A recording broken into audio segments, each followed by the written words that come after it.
என்ன சொல்லுது? 1000 ரூபாய் பிச்சை காசு.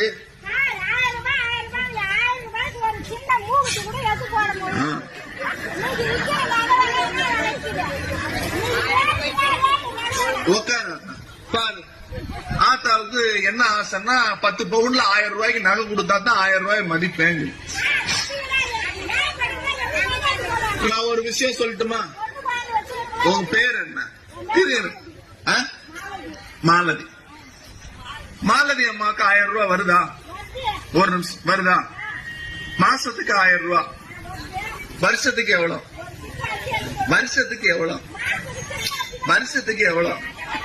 12,000. நீங்க என்ன வேலைக்கு போறீங்க? என்ன வேலைக்கு போறீங்க? மாசம் எவ்வளவு சம்பாதிக்கிறீங்க?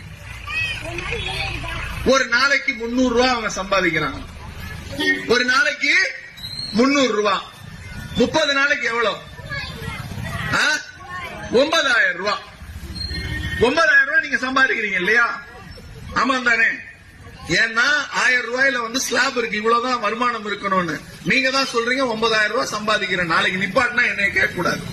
இப்ப அவங்க சொல்றாங்க நான் 9,000 ரூபாய், இவங்களே 9,000 ரூபாய் சம்பாதிக்கிறாங்கன்னா அப்ப அவங்க வீட்டுக்காரர் எவ்வளவு சம்பாதிப்பாரு?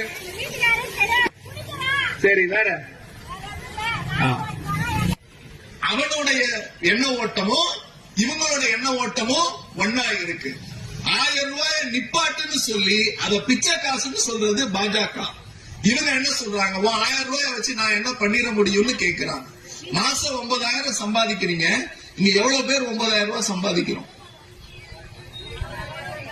சத்தமா அந்த 1000 ரூபாய் உங்களுக்கு பயனுள்ளதா இருக்கா?